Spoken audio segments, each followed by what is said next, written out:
7 years ago, he walked out on me because I wasn't successful enough for his family. Last week, he applied for a job at my billion-dollar company. He had no idea the CEO he was about to meet was the same woman he once called not marriage material. If you've ever been underestimated because of who you are, this story will hit different. Stay until the end, because the moment he realizes who I am will leave you speechless. And don't forget to subscribe. You won't want to miss what happens next. My name is Alina, and this is the story of how the man who broke my heart became the same man begging for a job at my company. But let me start from the beginning, because the journey to this moment was anything but easy. 7 years ago, I was 25 and completely in love with a man named James. I was working 2 jobs back then, serving tables at a diner during the day and cleaning offices at night, all while taking business classes whenever I could afford them. I had this crazy dream of starting my own company, something in technology that could change how people connected with small businesses. Everyone thought I was being unrealistic. Everyone except James. Or at least, that's what I thought. James was this brilliant law student from one of those old money families, you know the type. His father was a judge, his mother came from a long line of politicians, and their social circle was filled with people who had never worried about rent money or student loans.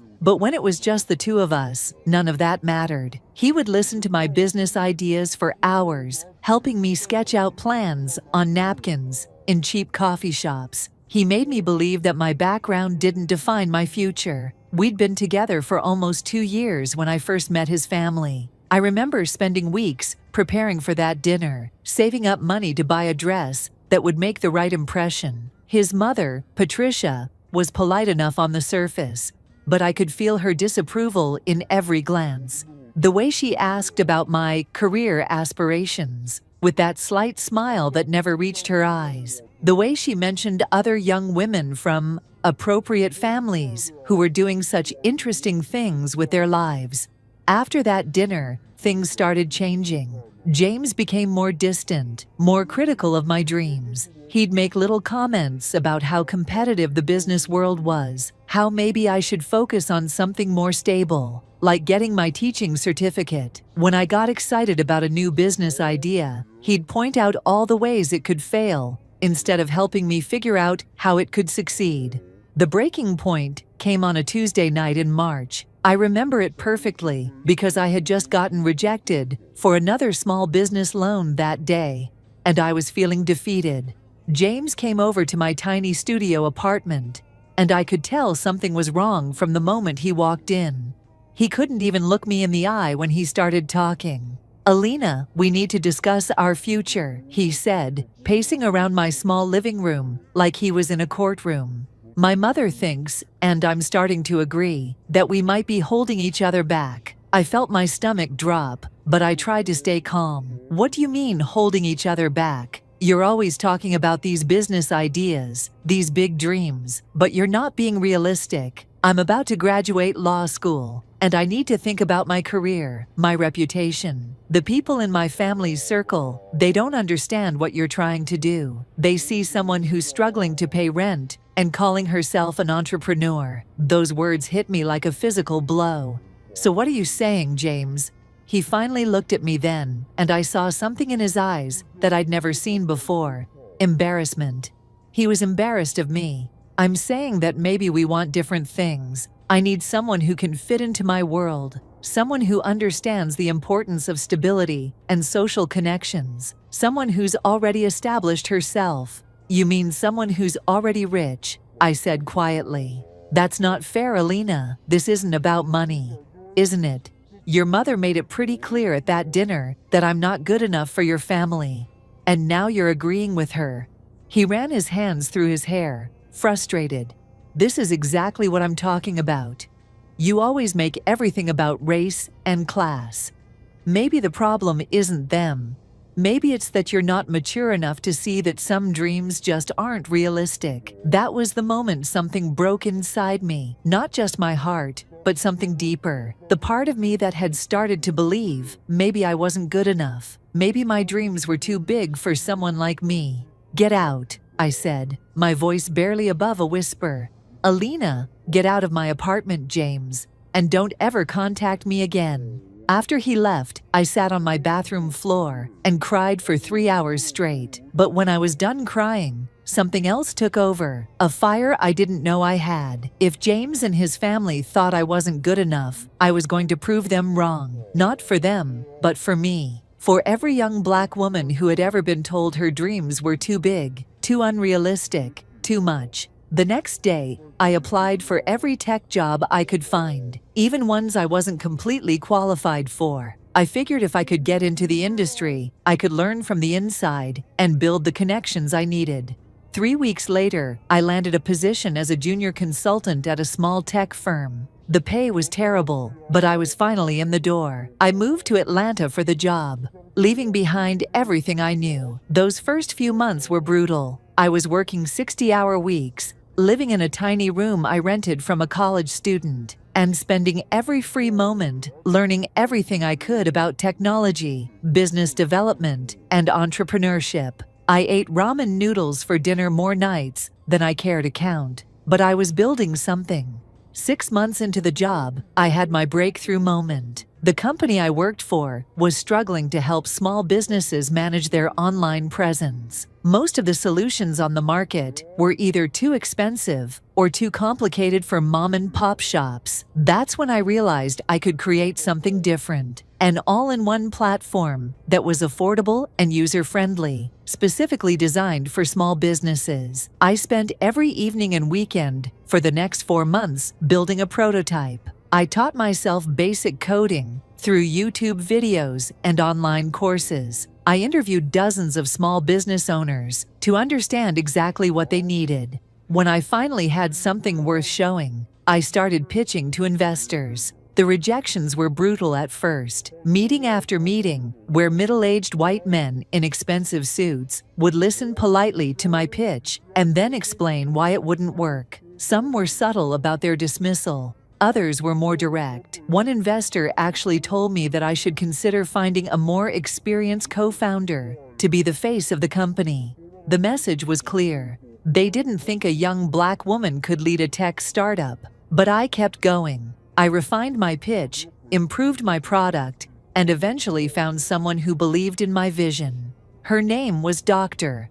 Rodriguez, a Latina entrepreneur who had built her own successful software company. She didn't just give me the money I needed, she became my mentor, teaching me about scaling a business, building a team, and navigating the challenges that come with being a minority in tech. My app launched 18 months after I started building it, and the response was immediate. Small business owners loved how easy it was to use, and word spread quickly through social media and business networks. Within 6 months, we had 50,000 users. Within a year, we had 500,000. The success brought new challenges and new opportunities. I hired my first employees, moved into a real office, and started developing additional products. I partnered with other companies to expand our services, acquired smaller startups that complemented our platform, and slowly built what would become Sterling Tech Solutions. The growth was incredible, but it wasn't easy.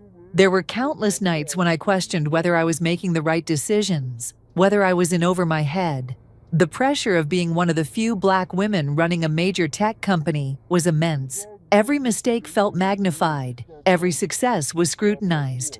I had to be twice as good to get half the recognition, but I was determined to prove that excellence wasn't determined by your background or your connections. By year 3, we were processing transactions for over 2 million small businesses. By year 5, we had expanded internationally and were considered one of the fastest growing companies in the tech sector. And then 2 years ago, we went public. The IPO was everything I had dreamed about and more. Seeing my company's name on the stock exchange, watching the value climb throughout that first day of trading, it was surreal.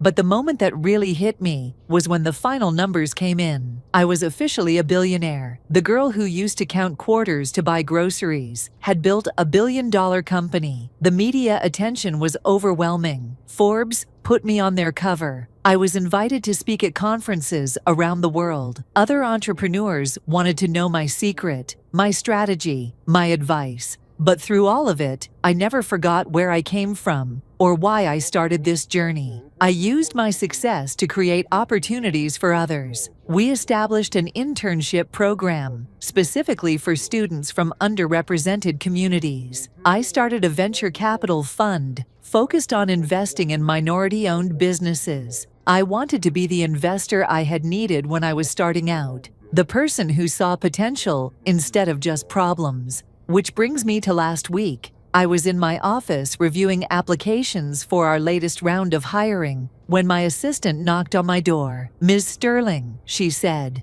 "the interviews for the senior legal counsel position are scheduled to start in an hour. The candidates are already arriving. We had been looking for someone to lead our legal department as we expanded into new markets. It was a high-level position that required both expertise and the ability to work with our diverse, innovative team culture." I had reviewed the resumes myself, but hadn't looked at them in detail, since I trusted my hiring team to screen for the best candidates. "Who's first?" I asked, checking my calendar. "James Patterson," she replied.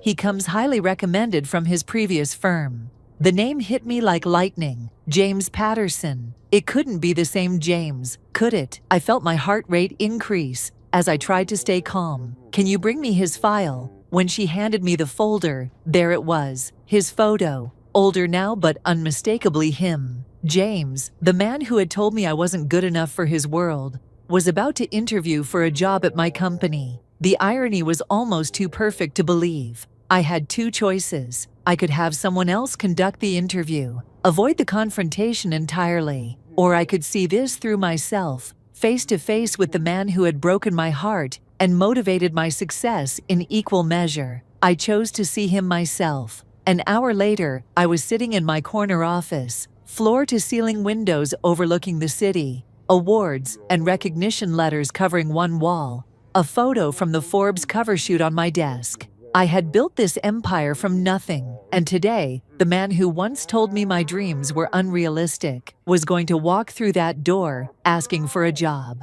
When my assistant announced that Mr. Patterson was here, I told her to send him in. I stayed seated behind my desk, my hands folded calmly in front of me, trying to control the mix of emotions running through my system. The door opened, and James walked in, looking nervous but confident. He was dressed in an expensive suit, his hair perfectly styled, carrying himself with that same assurance I remembered. But there was something different about him too. A hint of desperation around the edges, the look of someone who needed this opportunity more than he wanted to admit. He was looking down at his phone when he entered, probably reviewing his notes one last time. It wasn't until he looked up to greet the CEO that he saw me. The change in his expression was instant and complete. His confident smile disappeared, replaced by shock, confusion, and then recognition. His mouth actually fell open, and for a moment, he just stood there, frozen in the doorway. "Hello, James," I said calmly, gesturing to the chair across from my desk. "Please, have a seat." He stumbled forward, his composure completely shattered. "Alina, I don't understand. You're the CEO. I am Sterling Tech Solutions. I founded it 7 years ago, right after we broke up, actually." I kept my voice professional, neutral. "Please, sit down. I understand you're interested in our senior legal counsel position." He sat down heavily, still staring at me like he was seeing a ghost. I had no idea. I mean, I knew Sterling Tech was founded by a Black woman, but I never connected. I never thought, "You never thought it was me," I finished for him. "Why would you? After all, you told me my dreams weren't realistic." The silence stretched between us, heavy with 7 years of history. I could see him trying to process everything: the office, my success, the complete reversal of our positions. When he finally spoke, his voice was much smaller than it had been when he walked in. "Alina, I owe you an apology. What I said back then, the way I handled things." "James," I interrupted gently, "let's focus on why you're here today. You're applying for a position at my company. Tell me why you think you'd be a good fit for Sterling Tech Solutions. He tried to regain his professional composure, but I could see his hands shaking slightly as he opened his portfolio. For the next 20 minutes, he went through his qualifications, his experience, his vision for the role, and I'll give him credit. He was good at his job. His resume was impressive. His legal expertise was exactly what we needed. But as he talked, I couldn't help thinking about that night, 7 years ago, when he told me I wasn't good enough for his world. Now here he was, in my world, asking to be part of what I had built. When he finished his presentation, I leaned back in my chair and studied him for a moment. James, can I ask you something? What happened to that legal career that was so important you had to choose it over our relationship? His face flushed red. The firm I was with, they had some financial difficulties, lost several major clients. They had to let a lot of people go. I see. And your family's connections, I assume they helped you land some interviews. Some, he admitted. But the legal market is really competitive right now. A lot of firms are downsizing. I nodded thoughtfully. So you need this job? Yes, I do. The same way I needed your support 7 years ago when I was trying to build something from nothing. He looked down at his hands, unable to meet my eyes. Alina, I know I hurt you. I was young and stupid, and I listened to people who didn't know what they were talking about. If I could go back, but you can't go back, James. None of us can. The question is, what do we do with where we are right now? I stood up and walked to the window, looking out at the city skyline. Do you know what I learned building this company? I learned that success isn't about where you come from or who your family knows. It's about vision, determination, and the courage to keep going when everyone tells you to quit. It's about treating people with respect and recognizing potential wherever you find it. I turned back to face him. It's about not judging someone's worth by their bank account or their zip code. James was quiet for a long moment. When he finally spoke, his voice was barely above a whisper. I was wrong about you. I was wrong about everything. Yes, I said simply, you were. I walked back to my desk and sat down, picking up his resume one more time. James, you're qualified for this position. Your legal expertise would be valuable to our company. But Sterling Tech Solutions isn't just about qualifications. We're about culture, values, and treating every person with dignity and respect. We believe in people's potential, not just their pedigree. I set his resume down and looked directly at him. The question I have to ask myself is, are you the same man who walked out on someone he claimed to love because she wasn't successful enough? Or have you learned something in these 7 years? He looked up at me then, and I saw something I had never seen in his eyes before: genuine humility. I've learned that I was an arrogant fool who threw away the best thing that ever happened to him. I've learned that character matters more than connections. And I've learned that some mistakes you have to live with for the rest of your life. I studied his face, searching for any sign of the dismissive attitude I remembered, the embarrassment he used to feel about my background. But all I saw was regret and, maybe, a hard-earned wisdom. If I hired you, James, you'd be working for the same woman you once told wasn't good enough for your world. You'd be taking orders from someone your family thought was beneath their standards. How would that feel? Like justice, he said quietly, and like an honor I don't deserve. I was quiet for a long moment, weighing everything. My personal history with this man, his professional qualifications, and what was best for my company. Finally, I made my decision. James, I'm going to offer you this position, not because of our history and not in spite of it, but because Sterling Tech Solutions is about second chances and the belief that people can grow and change. You'll be working directly under me, and I expect the same excellence I demand from every employee. His eyes widened in surprise. Alina, thank you. I won't let you down. No, I said firmly, you won't. Because if you do, if you show even a hint of the attitude you had 7 years ago, if you treat any employee with anything less than complete respect, you'll be gone immediately. This isn't about our past. This is about Sterling Tech's future. He nodded earnestly. I understand. And Alina, thank you for being bigger than I ever was. As he left my office, I sat back in my chair and thought about the journey that had brought me to this moment. 7 years ago, James had made me feel small, unworthy, not enough. Today, I had the power to deny him the job he desperately needed, to turn him away the same way he had turned away from me. But that's not who I am. That's not who I built Sterling Tech Solutions to be. We're about lifting people up, not tearing them down. We're about seeing potential and giving people the chance to prove themselves. Sometimes the people who hurt us the most end up teaching us the most about ourselves. James taught me that I was stronger than I ever imagined, that I could build something incredible from nothing but determination and vision. His rejection was the catalyst that created everything I have today. And sometimes, just sometimes, the universe has a sense of humor.